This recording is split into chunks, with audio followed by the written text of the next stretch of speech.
आप बता रहे हैं कार्यवाही की है।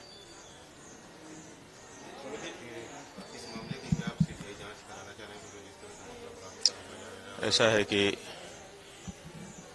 बहुत ही संगीन मामला है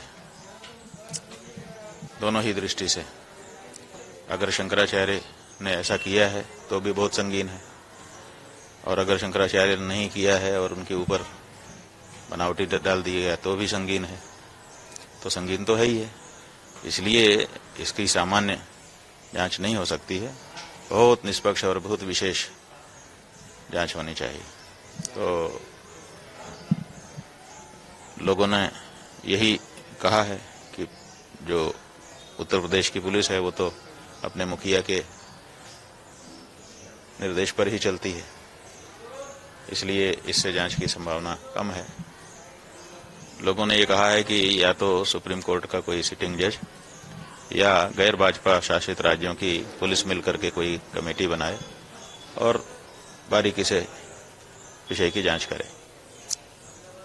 तो देखिए क्या होता है। अब अधिवक्ता लोग जो उचित समझेंगे, ये तो जन भावना है जो हम आपको बता दे रहे हैं। अब चूंकि मामला कोर्ट में चला गया है तो अब उसके अनुसार विचार होगा।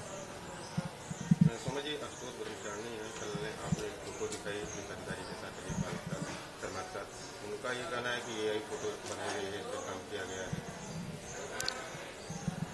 अब बात यह है कि उन्हीं के अकाउंट से वो फोटो लोगों ने प्राप्त किया है, उन्होंने ही पोस्ट किया था।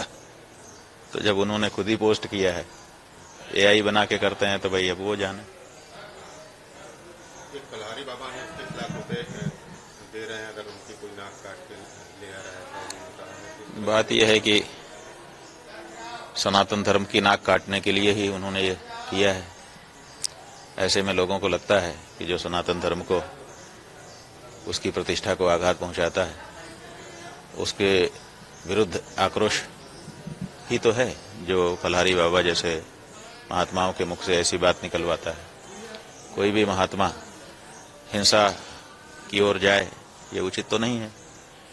कोई भी इसका समर्थन भी नहीं करेगा कि इस तरह की हिंसा की कोई कार्यवाही की जाए,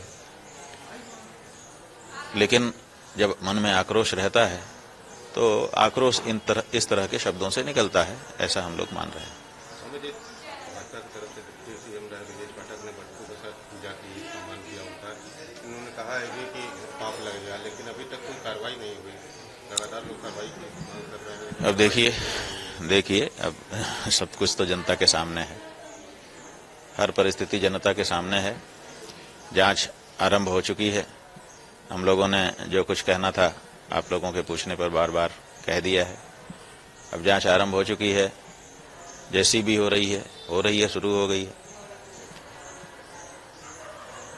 आज तो कर्मचारियों से पूछताछ भी पुलिस कर सकती है, ऐसी बातें आ रही हैं। अब जो भी पुलिस को जो उचित लगेगा करेगी, क्या निकल के आता है सामने आएगा। 2 दिन से अफवाह उड़ रही है गिरफ्तारी की, लेकिन कोई जवाब न उधर से आ रहा है, न गिरफ्तारी के लिए कोई पुलिस आ रही है। हमने तो शुरू से बताया कि हमारे पास ऐसी कोई जानकारी नहीं है। बाकी तो अफवाह तो ठीक नहीं है, अफवाह नहीं फैलानी चाहिए। अफवाह जो फैलाता है वो देशद्रोही है, क्योंकि जो बात परीक्षित हो, जानकारी में हो, सच्ची हो, उसी को आगे बढ़ाना चाहिए। तो ऐसा क्यों अफवाह फैलाया जा रहा है? कई कारण हो सकते हैं जो फैला रहा है वही जाने, का प्रयास किया जा रहा है। जो फैलाए वही जाने कि क्या कारण है। हम तो जानते नहीं कि कौन फैला रहा है, बस आप लोग आपकी कहते हैं कि ऐसा होने वाला है, ऐसा होने वाला है, तो हमको पता चलता है। इस समय तो आप ही लोग जानकारी के हमारे स्रोत हो नहीं, या तो जनता है जो आती है हमारे पास, वो कुछ बताती है, या आप लोग बताते हैं।